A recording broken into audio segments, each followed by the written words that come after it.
Vamos a orar. Señor, te damos gracias por esta preciosa mañana que nos das vida y podemos reunirnos para escuchar tu palabra, Señor. Pedimos que tu Espíritu Santo sea el que nos convence de la verdad del Evangelio, para corregirnos, para instruirnos. Enséñanos, Señor. Te lo pedimos en el nombre de Jesús. Amén. Bien, anoche comenzamos esta conferencia, Comprometidos con la Verdad, y hablamos acerca del compromiso que todo verdadero cristiano debe tener con Dios y con su palabra. Y vimos cómo pues muchos tienen compromiso más fuerte con el hombre que con Dios. Hoy quiero hablarles, para los que les gusta anotar, les voy a hablar sobre una historia o la historia de un hombre comprometido con Dios. Es la historia de Moisés, ¿sí? Vamos a tocar unos versículos en Hebreos capítulo 11, versículo 23. La historia de un hombre comprometido con Dios. Y Moisés, pues era un hombre común y corriente, como usted y como yo. No tenía nada de diferente. La única diferencia entre Moisés y nosotros es que él tomó el compromiso con Dios muy seriamente y nosotros pues estamos en esa lucha, ¿no? Esa es la única diferencia. Y Moisés ya hizo historia y nosotros la estamos escribiendo. Moisés dejó huella y el día que te mueras, que estés ahí que te vayan a meter al hoyo, se va muy crudo, ¿verdad? Pero así es. ¿Qué quisieras que dijera el pastor de ti?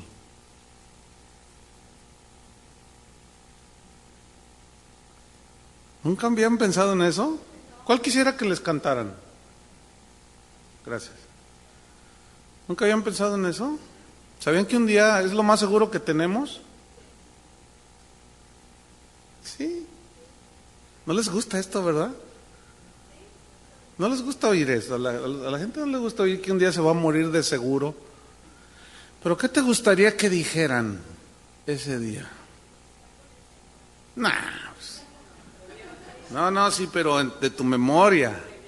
Que dijeran, esta mujer que está aquí fue la mujer más comprometida de la iglesia. Era puntual, amaba a Dios, obedecía la palabra, se sometía al marido.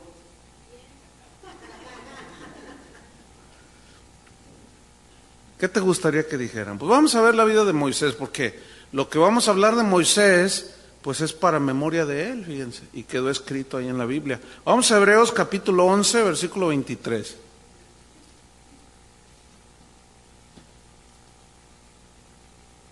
Hebreos 11, 23.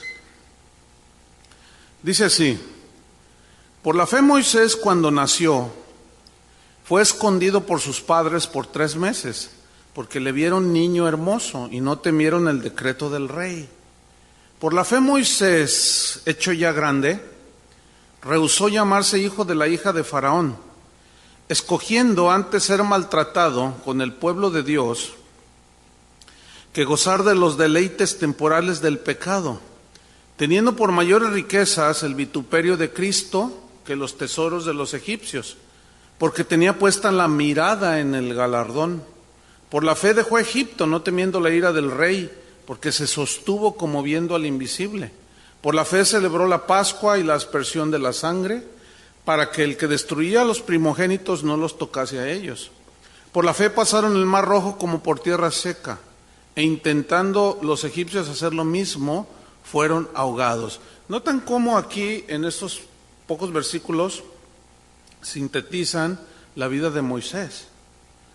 Moisés es un gran ejemplo de un hombre comprometido con Dios. Es el ejemplo perfecto de un hombre comprometido con Dios. Hay muchos en la Biblia, pero hoy vamos a hablar de Moisés, un hombre comprometido con la verdad.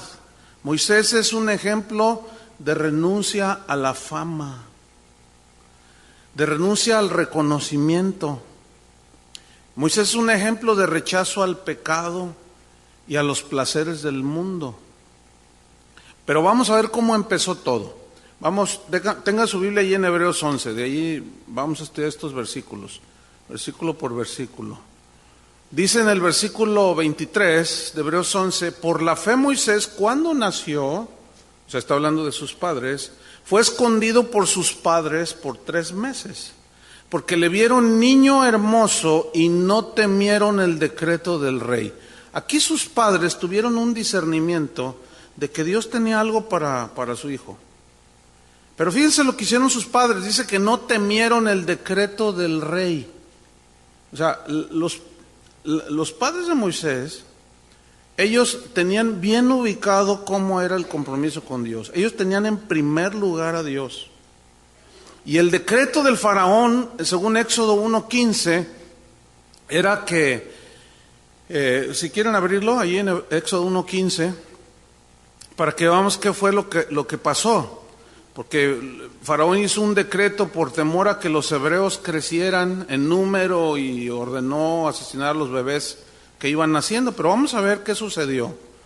Bueno, entonces, retomando. En primer lugar, los padres de Moisés tenían temor de Dios y no temieron el decreto del rey. O sea, no les dio miedo el Faraón. ¿Por qué? Porque su compromiso era con Dios. ¿Sí? Ahí está ese primer principio. Vamos a ver en Éxodo 1:15, ¿qué fue lo que hizo Faraón? Y habló el rey de Egipto a las parteras de las hebreas, una de las cuales se llamaba Cifra y otra Fúa, y les dijo, cuando asistáis a las hebreas en sus partos y veáis el sexo, si es hijo, matadlo, y si es hija, entonces viva. Pero las parteras, ¿qué hicieron? Temieron a Dios. Nota que los padres de Moisés temieron a Dios. Y aquí las parteras, ¿qué hicieron? Tuvieron temor de Dios. Dice, y no hicieron como les mandó el rey de Egipto, sino que preservaron la vida de los niños. Es decir, las parteras tenían el mismo temor que tenían los padres de Moisés. El temor de Dios, hermanos, hace que nosotros lo tengamos a Él por sobre todas las cosas, en primer lugar. Que nuestro compromiso sea con Dios, con Él y con su palabra. Y con los hombres, por ejemplo, yo estoy comprometido con mi congregación, a pastorearlos, pero sobre la congregación primero está Dios, ¿entienden? O sea, sí debe de haber compromiso entre nosotros, pero nunca debe estar el compromiso humano por encima del de Dios, que es el gran error que hoy está sucediendo, ¿verdad? Muchos hombres haciendo mercancía de la gente dicen cosas que hacen que la gente se comprometa con ellos. Y muchos de esos compromisos es, usted no diga nada, si me ve hacer lo que yo haga, usted no diga nada, porque yo soy el ungido de Jehová, dicen. Y eso es una mentira, quiero decirles, ¿eh? La Biblia no enseña eso, hermanos. La Biblia enseña, lo que la Biblia enseña en Hebreos dice, considerad cuál haya sido el resultado de la fe de vuestros pastores e imitad su fe. Y ese considerar es observar. Entonces, si yo estoy viendo que mi pastor, el que me está siendo mi mentor, el que está haciendo tranzas, ¿entienden? Está haciendo diablura y media, yo no estoy obligado a someterme a una persona así. El problema es que estos hombres que hacen de todo, le dicen a la gente, cállese y no diga nada y no juzgue. Usted no es nadie para hacer, no, usted es un hijo de Dios. Y la Biblia nos autoriza a ver y a observar. Yo a mi congregación le digo, el día que usted vea que yo hago una tranza, que quiera hacer algo para manipular, yo se los digo así públicamente, usted no está obligado a sujetarse a mí. Eso es raro escuchar esto, ¿no? Imagínense que yo le digo a mi congregación eso. Una vez un pastor me dijo, no, estás quitándote tú mismo autoridad. Le dije, no, al contrario. No, hermanos, el hecho que seamos pastores no nos autoriza a hacer de Dios y de su palabra y de la gente lo que nos da nuestra gana, ¿eh? No. La novia de Cristo, que es la iglesia, Dios la puso bajo nuestro liderazgo, los que somos pastores, para edificarla. para llevarla a la madurez, para bendecirla, no para manosearla. ¿A usted le gustaría que manoseara a otro hombre a su esposa? ¿Verdad que no? ¿Usted cree que a Cristo le gusta que otros manoseen a su novia, que es usted?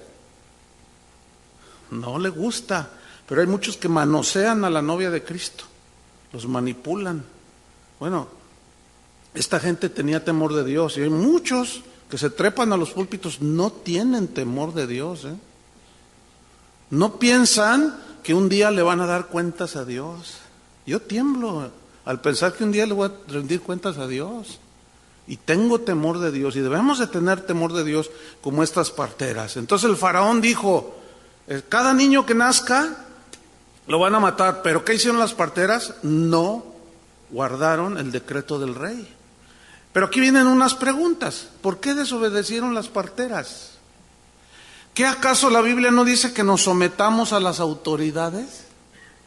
Sí, así dice, pero no en este caso cuando se viola la verdad de Dios. Sigue vigente el mismo principio. ¿Por qué no en este caso y en otros muchos? Porque Él es primero. Esa es la razón. Y para eso hay que tener temor de Dios y tener honra para los hombres de Dios y las mujeres de Dios. Pero cuando ese hombre de Dios, repito, esa mujer de Dios, transgreden la palabra de Dios, allí ya no estamos obligados. Ustedes saben que muchas sectas, ¿cómo manipulan a la gente? No sé cuántos están enterados aquello que pasó en la Guyana, de un hombre llamado Jim Jones. ¿A dónde llevó a toda su gente? Los llevó al suicidio. Porque lo hizo que se comprometieran con él y no con Dios. Y historias como esa, aquí en los Estados Unidos han sucedido 20,000, ¿eh?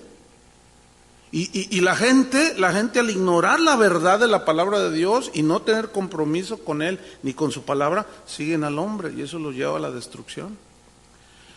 Pedro y Juan hicieron lo mismo.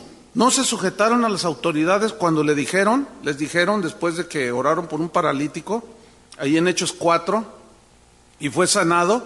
Dice en Hechos 4:18 que los llamaron a Pedro y a Juan y les intimaron, o sea, los amenazaron, que en ninguna manera hablasen ni enseñasen en el nombre de Jesús. Y fíjese lo que dice el versículo 19. Mas Pedro y Juan respondieron diciendo, juzgad si es justo delante de Dios obedecer a vosotros antes que a Dios. A ver, ¿es justo eso? La respuesta era, no, pues no es justo. No, Pedro y Juan dijeron, nosotros primero vamos a obedecer a Dios. Ahora, si en eso que estaban diciendo las autoridades a Pedro y Juan no violaban los principios de Dios, entonces ¿hay que obedecer? Sí. Por ejemplo, mire, allá, ¿se acuerda de la alerta sanitaria que dieron el año pasado cuando la influenza?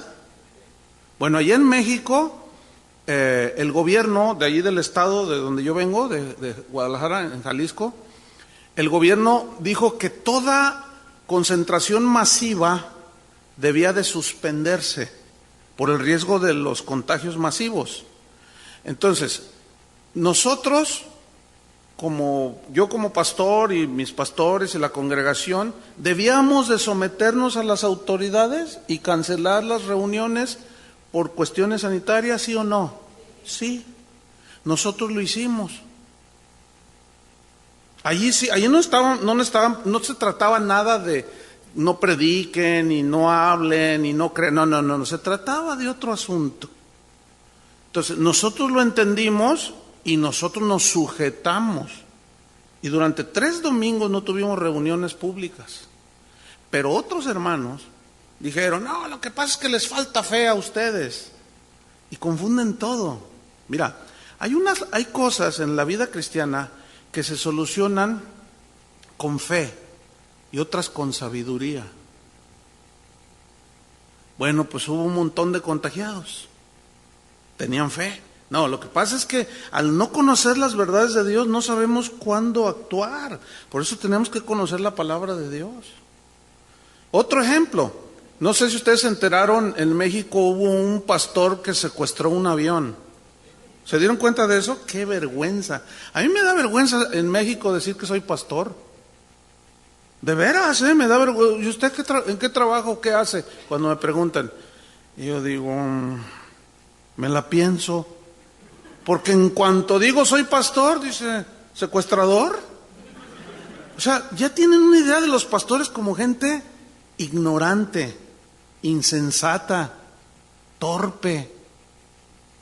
Ese es el concepto en la que nos mete la gente por un tipo allí que si es pastor o no, bueno, yo no lo conocía, dicen que era medio conocido en México, yo nunca lo había oído. Pero este hombre lo que hizo fue secuestrar un avión, según eso, porque Dios le dijo que para que a la hora del secuestro, pues todas las cámaras de televisión, ¿verdad? Al momento que lo agarraran, él iba a predicarles el evangelio. ¿De cuándo acá Dios te dice algo así? Entonces, la pregunta es, ¿podía violar las leyes con tal de... ¿Se pueden violar las leyes con tal de predicar el evangelio? Se puede robar, se puede secuestrar un avión. Voy a robarme un auto ahí, el del pastor, la camioneta que está ahí, me la voy a llevar porque voy a ir a predicar acá al norte de los Estados Unidos, ahí rumbo a Canadá. Entonces la policía me va a agarrar. No, pues es que lo agarré porque yo tenía que venir aquí a predicar. Usted es un ladrón, me van a decir. Entonces no, la gente no sabe ubicar las cosas, hermanos. ¿Por qué? Porque falta sabiduría. ¿Por qué? Falta conocimiento. Porque el conocimiento de Dios da sabiduría. ¿Sí o no? Otro ejemplo. Si se aprueban leyes sobre el aborto y estas leyes ordenaran a los doctores a practicar el aborto, pregunta, ¿debe un doctor cristiano someterse a esa ley? No, ahí no, porque ya va en contra de la vida humana, ¿sí? Otra pregunta, si prohibieran leer la Biblia en este país, ¿debemos someternos? No, el problema es que eso nos va a causar persecución. Otra pregunta, ¿qué pasaría aquí en los Estados Unidos con los pastores y con los cristianos, con la iglesia, si el gobierno de este país establece una ley que prohibiera hablar en contra de la homosexualidad, en contra del adulterio? ¿Qué van a hacer? ¿Qué harían?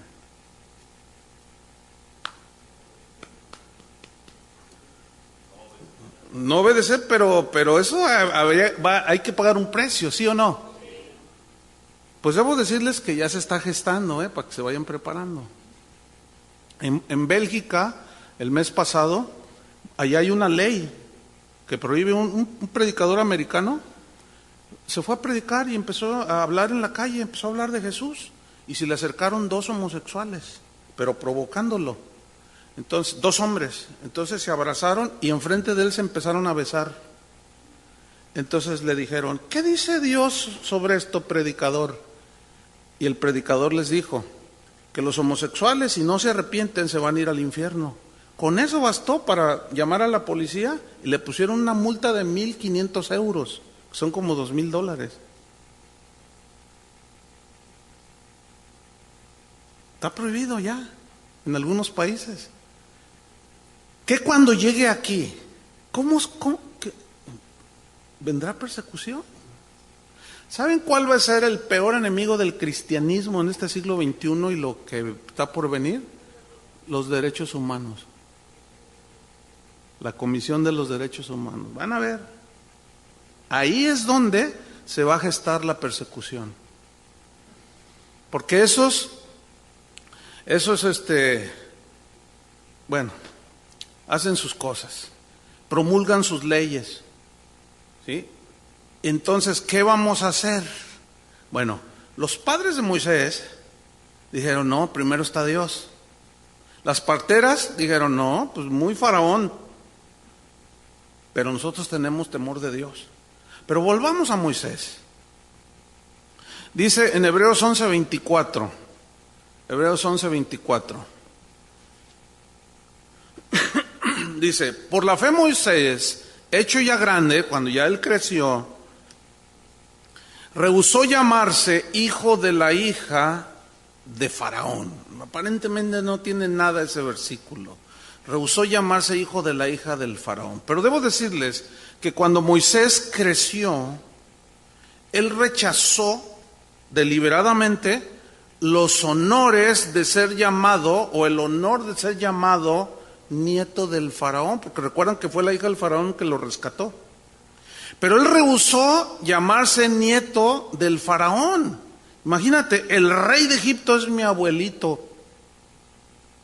Todo el mundo presume de las influencias y de las amistades que tiene. Usted no sabe quién soy yo, dicen algunos, ¿no? Oiga, llámenle a alguien porque no sabe quién es. Díganle quién es un payaso, eso es lo que es. Y todo el mundo presume, no, el gobernador de California es mi amigo. Y ahí están. Y se pavonean de que conocen al jefe de la policía, conocen al sheriff, conocen a no sé qué. Todo el mundo, mientras más tengas amistades de influencia en el mundo, más importante se siente la gente. Pues fíjate que Moisés estaba tan comprometido con Dios que dijo, eso a mí no me llama la atención. Eso a mí no me interesa, llamar que Faraón es mi abuelo. A mí no me importa la influencia política. A mí no me importa codearme con la sociedad, alta sociedad de Egipto. A mí no me interesa nada de eso. Y él deliberadamente renunció a tan altos nombramientos. ¿Por qué? Porque él ya había visto, él ya había tenido una revelación de Dios. Y a Dios se le había revelado. Él ya había entendido que su vida ahora era y estaba totalmente entregada a Dios. Y su compromiso con Dios lo llevó a tomar tales decisiones. Pero ¿qué hacen los cristianos de hoy? Eso es lo que buscan muchos cristianos de hoy, nombramientos. Hoy los títulos de apóstol están, pero todo el mundo es apóstol.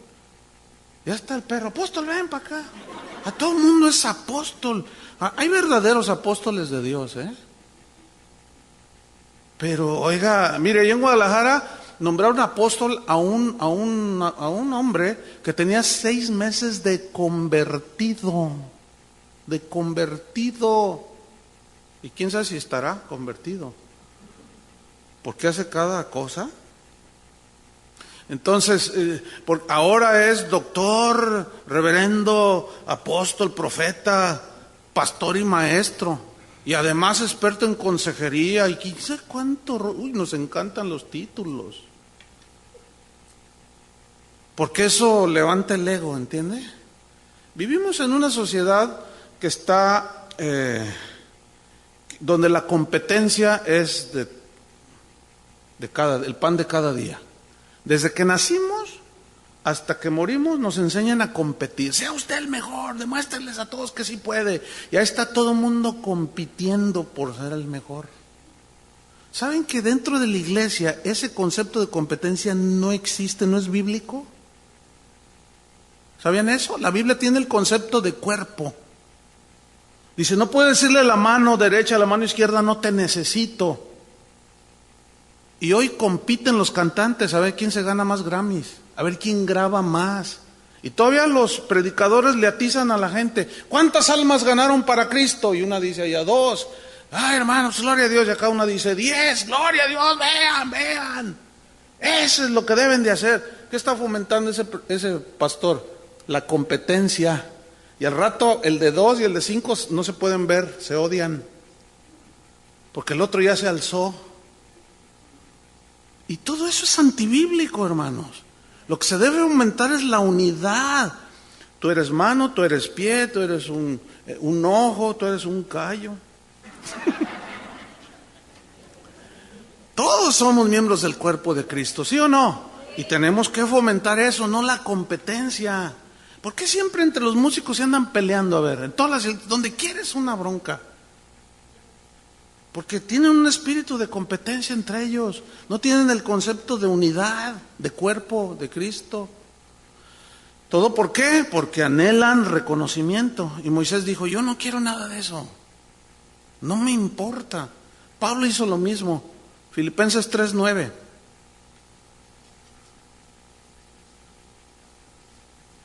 Filipenses 3:7, vamos desde el 7.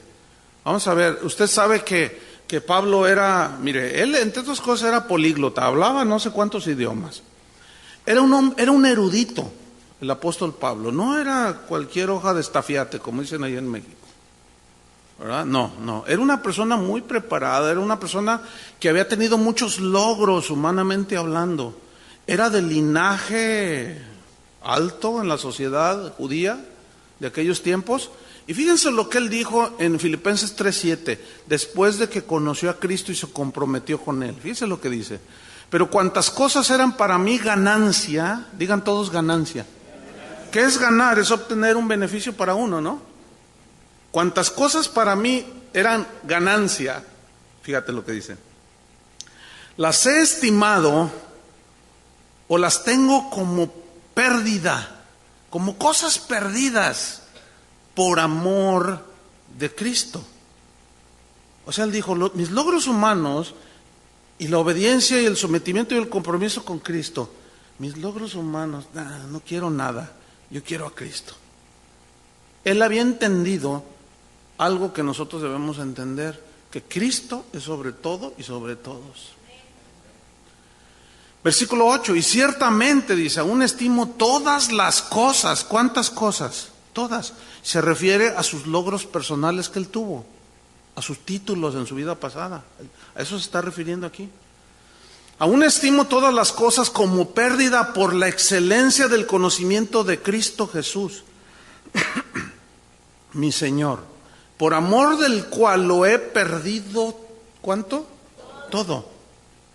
O sea, a mí no me interesa ya nada de eso.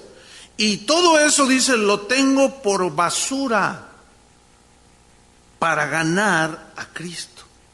Nada que ver el pensamiento de Pablo, inspirado por el Espíritu Santo, para escribir esto, con las actitudes que hoy se tienen en muchos líderes dentro de la iglesia cristiana. Nada que ver, hermanos. Hoy, mientras más logros tengas, más hay predicadores que en lugar de predicar el evangelio se suben al púlpito y empiezan a hablar de ellos, de sus logros, de sus viajes. Yo he grabado 70 CDs, tengo 45 libros escritos, he viajado por todo el mundo. ¿Y a su nombre? Y en lugar de hablar de las virtudes de aquel que nos llamó desde las tinieblas a su luz, hablan de ellos. Póngame atención. Cuando usted vaya a alguna conferencia o escuche a algún predicador que empiece a hablar de él, bueno, puede decir algo en un minuto, pero si agarra media hora, sálgase. Yo me salgo. No tengo que estar soportando al tipo ese que está ahí. ¿A mí qué me interesan sus 50 CDs grabados? ¿Eso en qué me quita lo tonto de cómo tratar a mi esposa? ¿Eso me hará más santo? Lo único que va a provocar es que yo quiera ser como él. Eso es lo que me están proyectando. Y lo único que están motivando en mi corazón es la envidia, la ambición humana. Entonces, como todos aplauden, dicen, oye, pues qué bien, ¿no? No, pues yo ya voy a grabar mi CD. No, pues yo también voy a escribir mi librito. No, pues no, yo te voy a servir, Señor. Y luego le sueltan un púlpito y dicen, hermanos, el Señor me dijo que diera a conocer mi ministerio. Dicen, ¿tú crees que Dios va a decir eso? ¿Tú crees que Dios está interesado en que conozcan nuestro ministerio o a Cristo? Y Moisés y Pablo decían, no, yo tengo, decía Pablo, tengo todo esto por basura. El asunto con esta palabra, basura, es que en el griego es una palabra, la palabra skubalón, que significa excremento. O sea, en el original es una palabra muy fuerte, es una expresión muy fuerte que Pablo usa. Y dice, todos mis logros humanos son como excremento, maloliente, detestable. Así me parecen a mí mis logros y mis ambiciones humanas. Fíjate nada más. Lo que Pablo y Moisés tenían por excremento, hoy lo tienen por currículum, muchos el día de hoy. Hoy los tienen como metas y logros personales que ellos quieren hacer. Y Pablo los tenía ¿como qué? Como excremento. Qué increíble, ¿no? ¿Se acuerdan cuando Jesús dijo, cuando hagáis lo que deberías de hacer, digan, siervo inútil soy porque hice lo que tenía que hacer? Imagínate que, ¿a cuántos grandes predicadores y gente de esa que les gustan los títulos, que todo el mundo les aplauda, a cuántos los han oído ustedes que los presentan? Les vamos a presentar al gran inútil. Nunca dicen eso, ¿verdad que no? Yo no estoy diciendo que no deba de estudiarse la palabra de Dios, hay que estudiar la palabra de Dios. Y si te dan un título en la universidad como doctor en teología, está bien, pero no te apoyes en eso, ¿entiendes? No presentes eso como la garantía de que tú eres un hombre de Dios poderoso. No, eso no hace. Es más, miren, los títulos de internet, de doctorados en teología en internet, hasta por $500 te los mandan. Esos son universidades patitos de teología. No, el verdadero teólogo estudia toda la vida. El verdadero estudioso de las Escrituras estudia toda la vida. Cuando los que se gradúan en la escuela bíblica que tenemos, yo les digo, todavía ni empiezan, ¿eh? Esto nada más es nada más como un empujón para que ustedes sigan estudiando las Escrituras. Tristemente, algunos pastores exitosos de hoy, exitosos va entre comillas, porque ahora el éxito se mide por el tamaño de la iglesia. Así es como se mide el éxito. Pero si fuera así, entonces los católicos tienen más éxito que nosotros. Allí en Guadalajara hay una secta, La Luz del Mundo. Su iglesia tiene 150,000 miembros. Qué exitosos, ¿no? No, así no se mide el éxito. Pero hoy así lo miden. Entonces, algunos pastores exitosos, entre comillas, o sea, entiéndese que tienen iglesias grandes, algunos de ellos renuncian al pastorado para meterse a la política. Pongan mucha atención. Su ambición los lleva a querer ser senadores, a querer ser diputados, y algunos más ambiciosos a querer ser presidentes de su país. Y todo por un mal entendimiento al respecto, o por ambición de poder. Pero vemos a Moisés, en la vida de Moisés, a un creyente que rechazó deliberadamente llegar al poder político de Egipto. Fíjense cómo Moisés no pensó como hoy muchos piensan, pues yo soy el heredero del trono, no hay más hijos varones. Yo voy a ser rey de Egipto y de allí yo voy a establecer el reino de Dios. Nunca pensó así. Si Dios tuviera que valerse de la política para establecer su reino, entonces Moisés fue un fracasado que no entendió la voluntad de Dios. Porque según el versículo, aquí en Hebreos que estamos leyendo, dice que Moisés rehusó llamarse hijo de la hija del faraón. Hoy muchos pastores están metidos en la política, ¿verdad? Que se hacen, yo quiero hacerme amigo del gobernador y todo para tener influencia y no sé cuánta cosa. Hermanos, si se acuerdan que Jesús dijo, mi reino no es de este mundo. Jesús nunca se metió en política. Sus seguidores tampoco deben hacerlo, a menos que, pongan atención, en el plan de Dios, pero de una manera personal y soberana, Dios coloque a algunos cristianos en puestos políticos. No sé si me expliqué. Pero siempre que Dios permite eso, en la Biblia lo único que se ve allí es que Dios permitió, por ejemplo, la reina Esther, José, el soñador que le decían, siempre que Dios puso a gente como ellos, Daniel, en puestos de autoridad, siempre fue para proteger a su pueblo. Nunca Dios ni Jesús enseñaron que desde allí debía uno de proclamar el evangelio. Porque supongamos que yo llego a ser un senador, entonces yo voy o un diputado, ¿yo voy a legislar solamente para los cristianos? No se puede. ¿Cómo? No sé si me explico, no se puede.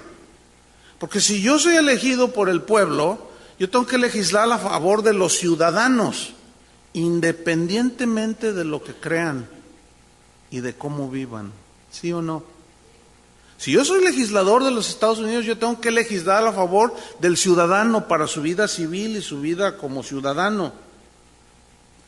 Pero ahí están incluidos los homosexuales, están incluidos los borrachos, o sea, todo mundo.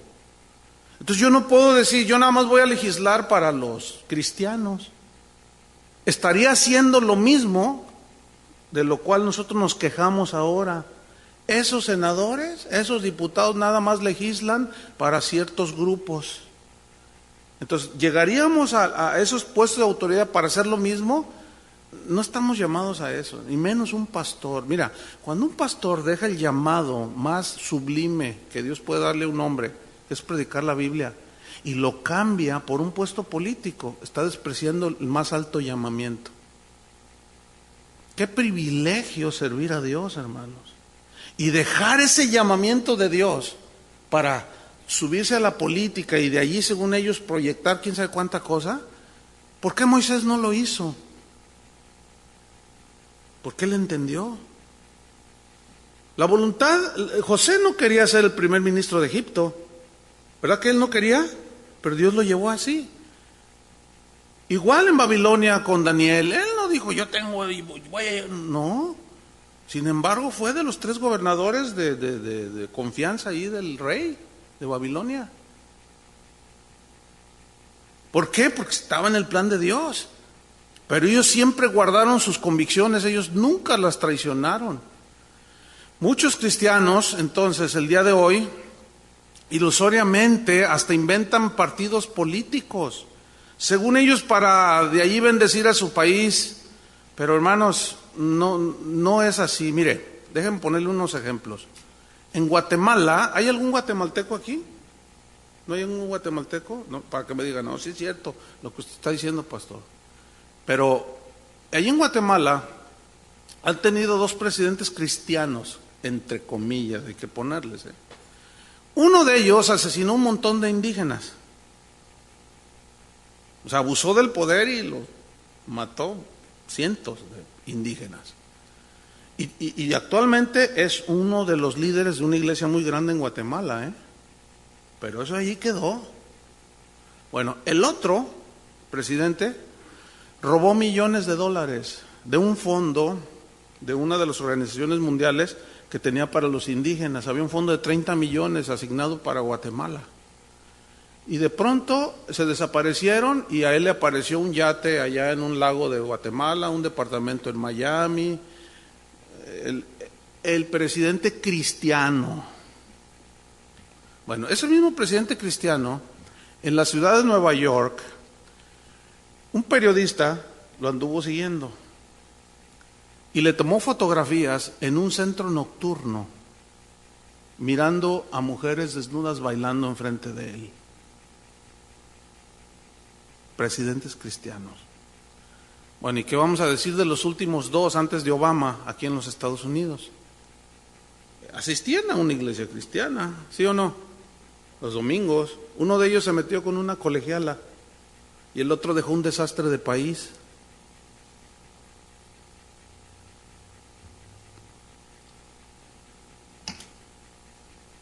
¿Qué beneficio dejaron? Puro vituperio, ¿sí o no? Es que supongamos que yo llego a ser presidente de mi país, de México. Ok, para fin de hacer algo significativo, tienen que ser los gobernadores también cristianos. Y los diputados tienen que ser cristianos. Y los senadores tienen que ser cristianos. Y todos los policías tienen que ser cristianos. Y los bomberos tienen que ser cristianos. Y todo el mundo tiene que ser cristiano. ¿Será? Por fe, dice alguno de esos que tienen mucha fe. Que siempre dicen por fe todo y nunca nada. Pero en fin, así está la cosa. Como una vez allá en México, hay una ciudad que se llama León, en el estado de Guanajuato, y asistí a una conferencia Y la conferencia se llamó Guanajuato en 24 horas. Y yo cuando llegué, yo iba acompañando al que ha sido mi pastor y mi tutor de toda la vida. Es un hombre de 97 años ahorita. Está bien viejito ya, pero es un hombre de Dios tremendo, hermanos. Y entonces me dice, se queda viendo él y me dice, ¿qué dice ahí, Choy? Le digo, ¿cómo entiendes? Le digo, pues yo entiendo que en 24 horas van a ganar Guanajuato para Cristo. Ah, pues sí, entonces ya se subió el presentador, hermano, y empezó a arengar a todos los pastores ahí, pues era una convención de pastores y había como 800.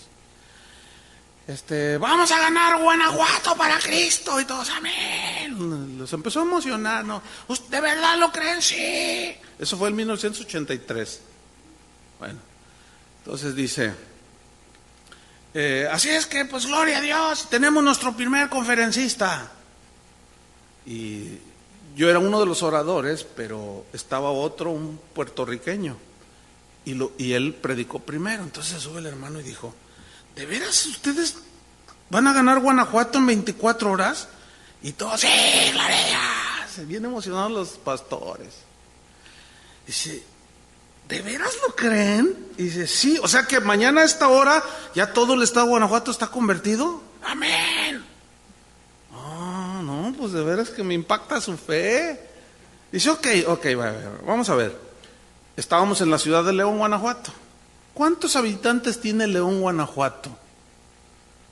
Pues 1 millón. 1 millón. Ok, 1 millón. O sea, mañana a estas horas ya todos están convertidos, hasta los sacerdotes, los ateos, los testigos de Jehová, los mormones que hay aquí. Todos aquí en León ya van a estar ¡amén! Decían. No, increíble, hermano. Entonces el hermano, el pastor dice, ok, bueno, les voy a hacer algunas preguntitas nada más. ¿Ya tienen por lo menos 1000 auditorios para 1000 personas cada uno? ¿Ya tienen 1 millón de sillas? ¿Ya tienen por lo menos 1000 directores de alabanza? 5000 maestros de escuela dominical para los niños? ¿Ya tienen esto? Dice, hermanos, por favor, les dice, por favor, no avergüencen el evangelio. Y no faltó el que, es que usted no tiene fe. ¿Saben cómo se llama eso? Triunfalismo. Es como allá en Guadalajara, el dueño de las Chivas dice, las Chivas es el mejor equipo del mundo, dice. Amén, ya ven, ahí está uno. Eso se llama triunfalismo. Eso se llama fanatismo.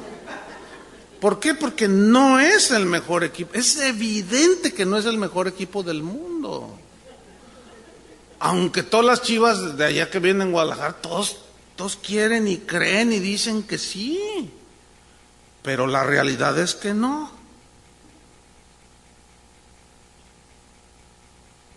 Bueno, ese triunfalismo lo trasladan a la iglesia, pero nos escudamos en la fe. Y por fe el estadio que dejaron vacante los del básquetbol, ahí va a ser mi iglesia, por la fe. De todos esos estadios que hay en los Estados Unidos, ¿cuántas son iglesias ahora? Si acaso 1 o 2. Contadísimas excepciones. O sea, puro rollo, ¿entienden? Nada de objetividad en cuanto a la fe genuina, en cuanto a las verdades de Dios. Nada que ver. Pero volvamos a la vida de Moisés. Dejemos a un lado por el momento esas cosas, porque la vida de Moisés nos enseña. Vamos a Hebreos 11:24. Dice, por la fe Moisés, hecho ya grande, ya crecidito, rehusó llamarse hijo de la hija del faraón. No quiso nada que ver con eso. Versículo 25. Escogiendo antes ser maltratado con el pueblo de Dios que gozar de los deleites temporales del pecado. Bien, esta palabra escogiendo en el griego significa una acción deliberada de la voluntad. ¿sí? Un escogimiento, un análisis de aquí está lo que me ofrece Dios, lo que ofrece el mundo, lo que me ofrece Faraón y lo que me ofrece Dios. Y es un análisis de ambas cosas sobre las cuales se toma una decisión. Y Moisés dijo, bueno, si yo escojo la fama que me da ser nieto del Faraón, pues voy a tener dinero, voy a tener mujeres, voy a tener fama, respeto, todo el mundo se va a inclinar ante mí.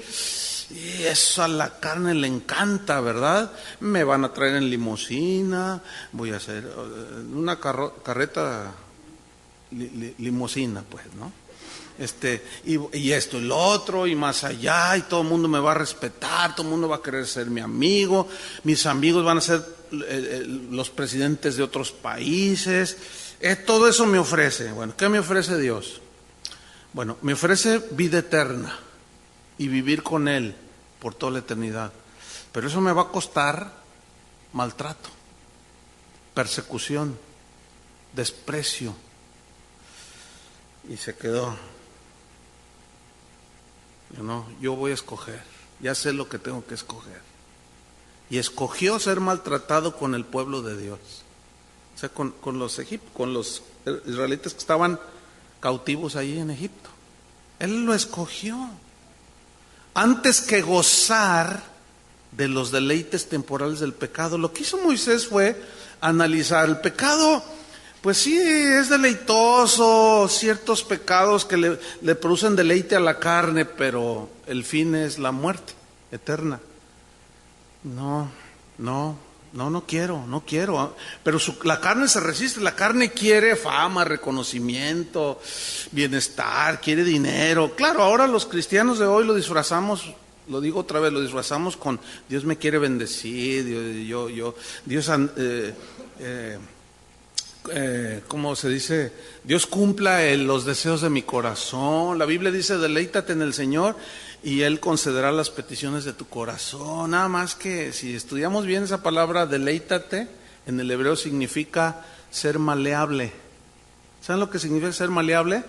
El oro, como esta argolla de mi matrimonio, es de oro. El oro tiene una propiedad que significa, que se conoce como maleabilidad. Y ser maleable significa ser dócil para ser formado. Entonces el oro, cuando lo trabaja el artesano, es maleable el oro y le da la forma que sea. ¿Sí? Entonces, cuando dice, deleítate en el Señor, o sea, sé maleable ante su presencia y su voluntad, entonces Él va a darte los deseos de tu corazón. El asunto es que cuando tú eres maleable y Dios te trata contigo, cambia tu corazón y todo, entonces tus deseos ya no es de que una casa, que un carro, no, ya tus deseos son otros. ¿Entienden? Pero ese es otro asunto, ese sería otro estudio, ¿verdad? Entonces, Moisés, ¿qué hizo deliberadamente? Escogió. Fíjate, ahorita viene a mi mente, cuando empezaba lo que hoy es casa de oración, como a los 2 meses, 3 meses de que había empezado, llegó un hombre que yo conocía, porque era miembro de la iglesia de donde nos habían enviado, y era un hombre rico, era un hombre del norte de México, y llegó y me dijo, Chuy, te he estado buscando, me dice. ¿Qué te puedo servir, hermano? Pásate.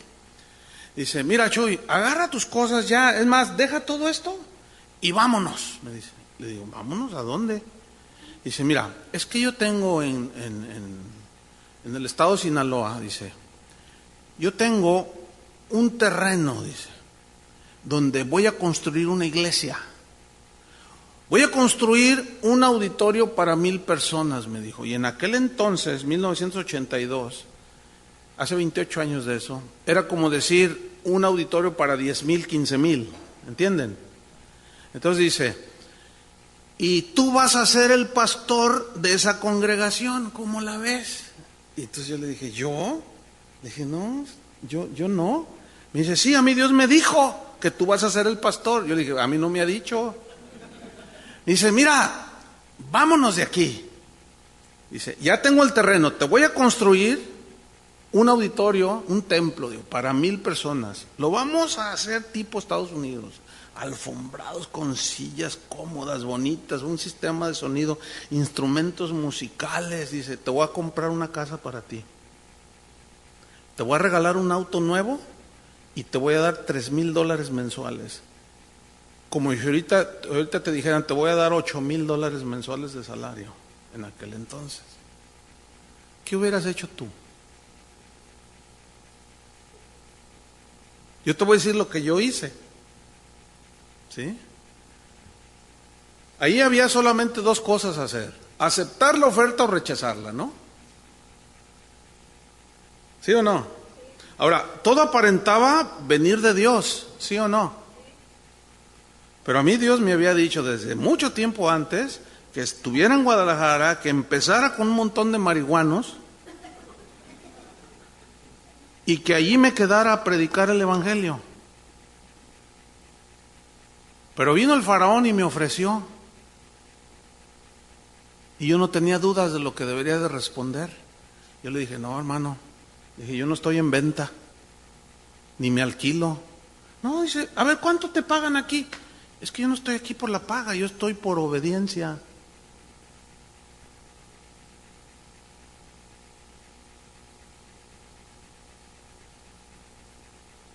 Y yo escogí. Y durante 8 años me quedé. El hermano, mira, lo tuve que correr de mi casa, porque se puso pesado. Le dije, por favor, hermano, ya no me digas, no me voy a ir, le dije. Yo no estoy en el ministerio por dinero. A mí no me interesa eso. Si yo estuviera por dinero, yo me hubiera quedado en el mundo trabajando. Yo estaba a punto de ser gerente de una empresa grandísima allá. Le dije, por dinero yo no estoy aquí sirviendo al Señor. Te vas a arrepentir, me dijo. Le dije, ¿sabes una cosa? Ya vete, hermano. No, vámonos. Le dije, ¿sabes qué? Vete de mi casa. Y lo corrí, lo despedí. ¿Qué hubiera hecho usted? ¿Qué hizo Moisés? ¿Qué hizo Pablo ante el llamado? Muchos, yo les aseguro que hubieran dicho, la bendición de Jehová es la que enriquece. Oh, esto viene de Dios. Es que asumen que cosas materiales es sinónimo de bendición de Dios. Entonces eso significa que Satanás quería bendecir a Jesús. Cuando lo tentó y le dijo, todo esto te doy si postrado me adoras. ¿Lo quería bendecir? No, hermano, los bienes materiales no son sinónimo de bendición de Dios. Si no, Bill Gates está súper bendecidote. No, hermano, no hay que confundir las cosas. El problema es la proyección que muchos grandes predicadores están dando a la gente. Ese es el problema. Y la gente los ve y dice, entonces ¿eso quiere decir ser cristiano, ser pastor? No, pues yo quiero ser pastor. Pues se hacen ricos los pastores. Mire, durante 8 años en la historia de Casa de Oración, difícilmente yo podía llevar a mi esposa a un restaurante a comer. Pero ¿sabe qué? A mí no me importó. Yo no estaba por eso. Yo sabía lo que tenía que hacer. Bueno, ya han pasado los años. Dios ha bendecido de una manera, todo es por gracia, yo todo lo reconozco. Y muchos llegan y ven ya lo que está, pero no ven 28 años atrás. No se dan cuenta. Y Dios a mí en lo personal me ha bendecido como usted no se imagina. Yo me puedo parar enfrente de mi congregación y decirles, ¿alguno de ustedes le ha robado $1, $1? ¿Hay alguien que tiene algo contra mí que yo lo haya manipulado y le haya quitado? No hay uno solo que se pueda levantar. Y lo que Dios me ha dado ha sido porque Él me lo ha dado de una manera soberana. Dios me ha bendecido muchísimo. En este caso, en lo material. Yo nunca lo busqué. Pero cuando Él tuvo a bien darme lo que Él me ha dado, Él me dijo, porque yo te lo quiero dar. Bueno, tampoco le voy a decir, no quiero nada. Pero si no me diera nada, yo lo seguiría sirviendo. Dios lo sabe. Porque por 8 años estuve en una situación bastante precaria. Y no solo fue el primero que llegó a ofrecerme, hubo otro. Y este fue de aquí de Texas, en los Estados Unidos. También me ofreció un montón de cosas. Le dije, no. Y dije, bueno, pues qué onda. Y cuando se despidió de mí me dijo, mira, muchos pastores anhelarían unos ofrecimientos como el que yo te estoy haciendo. Y le dije, bueno, pues vete con esos. De seguro los habrá, le digo. Pero yo no, yo tengo un llamado de Dios. Y Moisés estaba bien entendido también en eso. A mí me inspira la vida de Moisés, ¿no es cierto? Dice en el versículo 25, escogiendo antes ser maltratado con el pueblo de Dios que gozar de los deleites temporales del pecado. Entonces, vemos que, por ejemplo, Pablo también hizo lo mismo y él sufrió por causa de Cristo, ¿sí o no? Él escribe en 2 de Corintios 4, versículo 8, dice que él estaba atribulado, angustiado, en apuros, pero no desesperado, decía, perseguidos, pero no desamparados, derribados, pero no destruidos. Fíjate la vida que llevaba, llevando en el cuerpo siempre por todas partes la muerte de Jesús, para que también la vida de Jesús se manifieste en nuestros cuerpos. Entonces, Moisés puso en un lado de la balanza lo que el mundo le ofrecía, fama, dinero, lujos, posición, alfombra roja, etcétera, los deleites del pecado. A lo mejor le dijeron, y te damos un Grammy. Y dijo, no, a mí los Grammys no me interesan. Él dijo, todo esto es temporal y sus consecuencias son de perdición eterna. No, yo escojo. ¿Sí? Puso en la balanza lo que Cristo le ofrecía y dijo, no, yo me decido por Cristo. Y él escogió lo que casi nadie el día de hoy está escogiendo. ¿Están entendiendo? Moisés estaba comprometido con Dios y con su palabra, a él no le importaba lo demás. Así debemos de ser nosotros, hermanos. Si de verdad decimos que somos verdaderos cristianos, vamos a Hebreos 11:26. Entonces escogió ser maltratado por el pueblo de Dios, que gozaría de los deleites temporales del pecado. Mira este versículo, pon mucha atención, porque esto lo dice la Biblia, dice, teniendo por mayores riquezas el vituperio de Cristo que los tesoros de los egipcios. A ver, teniendo por mayores riquezas, fíjate la palabra riquezas, obviamente él las entendió como riquezas espirituales, ¿no? Pero lo que me llama la atención es lo que dice, teniendo por mayores riquezas el vituperio de Cristo. ¿De quién? ¿Por qué de Cristo? Si esta historia es de miles de años atrás. ¿Por qué dice el vituperio de Cristo? ¿Se acuerdan cuando él andaba en el desierto que sacó a los israelitas que tuvieron sed? Y había una roca que lo seguía. A ver, ¿cómo está eso? Una roca que lo seguía, así dice la Biblia, ¿no? Y la roca, dice Pablo a los Corintios, era Cristo. Le voy a decir por qué dice eso ahí el Nuevo Testamento, que Moisés tuvo por mayor riqueza el vituperio de Cristo. Significa que Moisés tuvo una revelación de Jesucristo. Eso es lo mismo que Abraham, lo mismo que Jacob. Todos los hombres del Antiguo Testamento de alguna manera tuvieron una revelación de Jesucristo, cuando su venida estaba todavía miles de años por delante, pero ellos tuvieron una revelación de Jesucristo.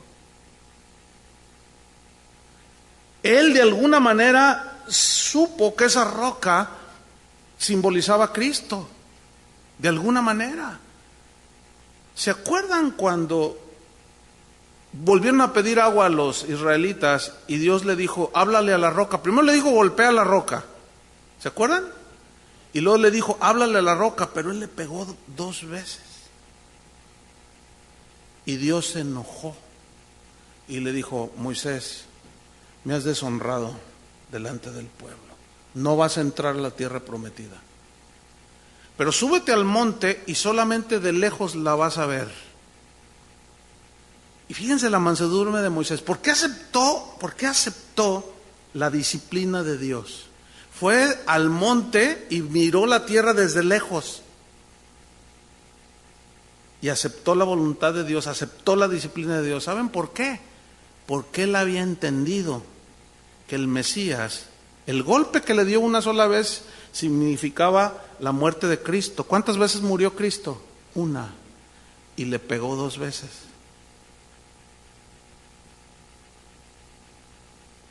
Estos hombres tenían una revelación de Jesucristo poderosísima.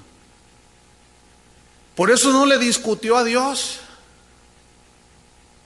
Cuando nosotros tenemos una revelación de Jesús así profunda, nuestra vida cambia, hermanos. De verdad, yo no sé cómo es tu relación con Dios. Pero cuando tú tienes una revelación de Jesucristo, tú dejas de poner tu mira en las cosas terrenales. Disfrutas lo que Dios te da, pero tu corazón no está allí. Sabes que vas de paso, que eres extranjero y peregrino, y no te afianzas en este mundo.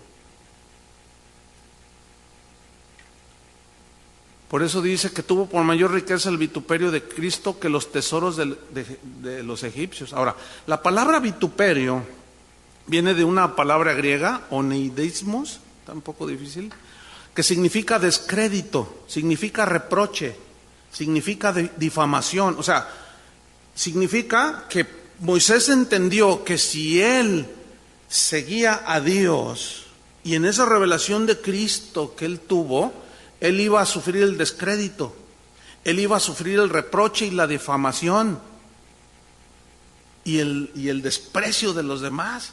Y fíjate a dónde fue a parar, al desierto, donde no hay nada. ¿Cuántos años? 40 años. Y ahí Dios trató con su gran siervo Moisés. Y lo despojó de toda soberbia, de todo orgullo, de todo, para ser un vaso útil. Él, cuando escogió, sabía lo que le esperaba.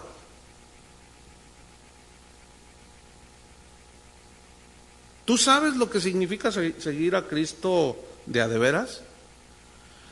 Vive en santidad y vas a ver que te vas a echar encima a todo el mundo. Y 2, 3 hermanitos en tu iglesia. Y a veces hasta el pastor mismo, te los vas a echar encima. ¿Por qué? Porque tú quieres vivir honradamente, quieres vivir en santidad, quieres vivir en obediencia. Te dicen, ay, no es para tanto, tranquilo, no te fanatices. Fíjate nomás. Qué incongruencia, ¿no? Tú dices, ¿cómo es posible? Sí.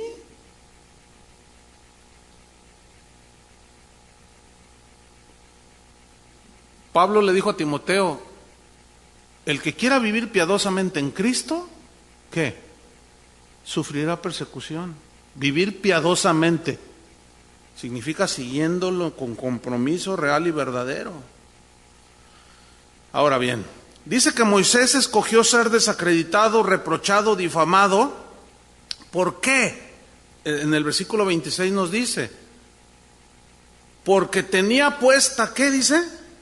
La mirada en el galardón. O sea, ¿dónde tenía puestos sus ojos?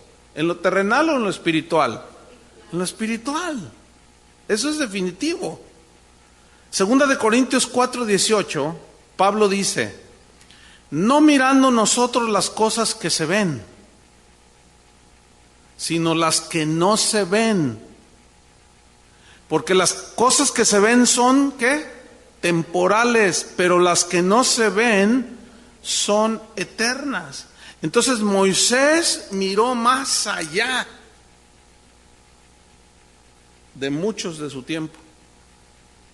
Él puso su mirada en el galardón, puso su mirada en Dios y en la revelación del Mesías y dijo, no, yo de aquí no me muevo. No le hace que me cueste lo que me cueste. Estaba comprometido con la verdad. Estaba comprometido con Dios.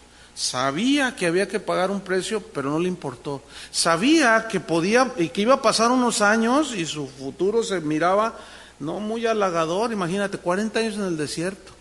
Y luego cuando Dios le dice, ya saca a mi pueblo, va y los saca en libertad. Y ya van corriendo con los egipcios y de pronto se encuentra con el mar rojo. Y dice, ¿y ahora? ¡Ay, Señor! ¿Qué voy a hacer? Habla, extiende tu vara, le dice. Y extiende la vara y se abre. Y ahí van todos. Dice que intentando hacer lo mismo los egipcios, se perecieron ahogados. Pero luego ya van atravesando el desierto y empiezan las quejas de los hijos de Israel. Si hubiéramos estado en Egipto estaríamos mejor. De lo que les decía ayer de algunos cristianoides que dicen, no, antes de ser cristiano yo vivía mejor, me iba mejor. Pues lárgate. Eso es como decir, Dios no sirve para nada. Eso es una ofensa a Dios cuando un cristiano habla así. Yo no lo permito. Cuando a mí una persona me dice, no, pastor, no sé qué pasa con Dios. Si antes de ser cristiano yo tenía casos, tenía dinero, tenía lo otro. Y nomás me hice cristiano y me empezó a ir mal. Y antes estaba mejor. Pues váyase, hermano. Pues ¿qué está haciendo aquí? Yo que usted me iba y yo sí lo son. Vete. Mire, no, pero entonces ¿por qué me dices? O sea, ¿cuál es ¿te estás quejando conmigo? Pues yo no soy Moisés. Pero Moisés tuvo que aguantar a todos esos, imagínate. Qué increíble, ¿no? Pero todo ¿por qué? Porque tuvo su mirada puesta en el galardón. Vamos a Hebreos 11:27 y volvamos ahí con Moisés. Dice, por la fe dejó Egipto. Significa dejar atrás. O sea, fe, un significado de fe es obediencia. ¿Ah? O sea, por obediencia a Dios, por confianza plena y total en Dios, dejó Egipto. Ahora fíjate lo que dice a continuación. No temiendo la ira del rey. ¿Te acuerdas de sus papás? ¿Te acuerdas de las parteras? Ve a Moisés. Entonces estamos notando aquí que los hombres de Dios, las mujeres de Dios, tenían temor de Dios. Y eso los hacía respetar más a Dios que a los hombres. Dice, no temiendo la ira del rey, porque se sostuvo como viendo al invisible. ¿Quién es el invisible? Cristo. Por eso ahí mismo en Hebreos dice, estos nunca recibieron lo prometido. ¿Qué era lo prometido? El Mesías. Pero se murieron en la raya allí. Ahora, nosotros ya conocemos al Mesías. Nosotros ya tenemos la revelación de Jesucristo en la palabra. ¿Cuánto mayor compromiso debemos de tener con Dios y su palabra? Entonces se sostiene como viendo al invisible. Y todo el demonio y las tentaciones y el mundo acá asediándolo, pero él siempre miraba al invisible. Fíjate cómo está eso, mirando al invisible, al que no se ve. Y toda la gente quiere ver, ¿no es cierto? ¿Saben que el cristianismo de hoy está tan envuelto en los sentimientos y no en la verdadera fe? Todo es sentir, creer, gustar. ¿Cuántos sienten la presencia de Dios? Y todos, amén. ¿Y si no la sientes? Una vez estaba en una convención de pastores y predicó el primer predicador. Y había como unos 1,200 pastores. Entonces dice, hermanos, el Espíritu Santo me acaba de mostrar, dice, que aquí hay muchos de ustedes que hace mucho tiempo no sienten la presencia de Dios. Levanten sus manos aquellos que no han sentido la presencia de Dios durante algunos meses, algún tiempo, y están en una sequía.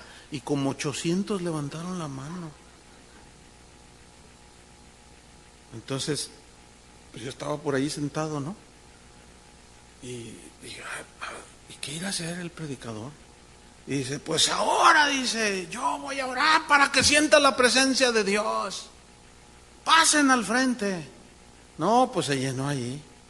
Y empezó a orar por ellos, ¿verdad? Y les empujaba aquí el estómago. ¿Qué sientes? Nada, dice el otro. Y otros, suelo, ¿verdad? Y O sea, el predicador a fuerzas quería hacer que los pastores sintieran a Dios. Escúchenme bien, los cristianos no estamos para sentir a Dios, los cristianos estamos para creer en Dios. Eso es muy diferente. ¿Pero qué se nos enseña ahora? A sentir un montón de cosas. Ahora, es bien bonito sentir la presencia de Dios. Pero cuando no la sientes, ¿qué? ¿Ya se fue Dios? Pablo decía, porque por fe andamos, no por vista. La fe es del ámbito espiritual y la fe es una completa confianza en Dios. Y no necesitamos ver para creer, como Tomás, ¿se acuerdan? Creíste porque me viste, pero más bienaventurados son los que creen sin haber visto. Nosotros somos más bienaventurados que Tomás. ¿Cómo la ven? El problema es que el cristianismo de hoy es, ahí están los ángeles, ahí están, ¿dónde? Ahí los veo, ya veo uno, búsquelos, ahí andan. Un ángel, quiero ver una, por el amor de Dios. ¿Qué tal si se le aparece aquel lucero de la mañana que bate sus alas y deja caer 2, 3 plumas por allí y los hermanitos, mira, ya caen plumas de ángel en nuestras reuniones? Por el amor de Dios, hermano. ¿Se acuerdan cómo eran las vestiduras según Ezequiel? ¿Cómo eran las vestiduras de Satanás? ¿Se acuerdan? Tenía piedras preciosas, diamantes, esmeraldas.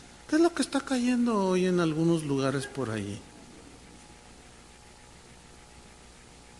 Y lo único que están provocando todas esas cosas es que la gente no ponga sus ojos en Cristo. Acuérdense lo que vimos ayer, que al no amar la verdad, Dios permite hechos portentosos y milagrosos de algunos que son mentirosos. Así dice, ayer lo leímos, los que no vinieron ayer se perdieron esa enseñanza. ¿Sí? Ya no puedo repetirla toda. Y ese poder engañoso, dice, lo creen porque rechazaron la verdad. Y hoy vemos a muchos cristianos que van a las iglesias así, mire. ¿Y a qué horas cae el polvo de oro? ¿Y a qué horas caen las perlas? ¿Y a qué horas caen los diamantes? Por el amor de Dios. ¿Qué no conoces el oro? ¿Qué no conoces un diamante, una perla? Yo sí. Pero la palabra de Dios misma dice, mejor es tu palabra que el oro fino. Mejor es tu palabra que las piedras preciosas. ¿No dice así? Y ahí andan los hermanitos con lo que ven. Y si no ven nada, ¿qué? Eso nos prueba que es un evangelio totalmente centrado en las emociones. En lo que ves, sientes, te gusta o no te gusta. Ese no es el evangelio de Jesucristo. ¿Qué de bien sentía Moisés? ¿Qué veía? Nada. Pero se sostenía mirando, ¿a quién? Al invisible. ¿Qué hay en el desierto? Nada, y hay puros escorpiones y serpientes venenosas. Pero ahí estaba Moisés. ¿Sí o no? Cuando salió con todo el pueblo, que estaba el mar rojo y cuánta cosa se enfrentó, ¿a quién miraba a Moisés? A Cristo, mirando al invisible. Fíjese bien, yo no necesito ver un milagro para creer en Dios. Los cristianos no necesitamos ver cosas sobrenaturales para creer en Dios. Pero las vemos porque Dios es real. Pero no estamos para eso. No, hermano, no. Nosotros estamos para creer en la palabra de Dios, en las verdades objetivas de Dios. Entonces Moisés por la fe dejó a Egipto no temiendo la ira del rey, volvemos al 27, porque se sostuvo como viendo al invisible, o sea, Cristo, 28. Por la fe celebró la Pascua y la aspersión de la sangre, para que el que destruía a los primogénitos no les tocase a ellos. Por la fe pasaron el mar rojo como por tierra seca, e intentando los egipcios hacer lo mismo, fueron ahogados. Terminamos, hermanos, esta sesión. Moisés quedó registrado en la historia en la historia de la salvación como el hombre que, teniendo todo lo que el mundo ofrece, lo rechazó. Moisés es un ejemplo valiosísimo para nosotros hoy de un hombre comprometido con Dios, que escogió ser usado por Dios para bendecir a miles de personas.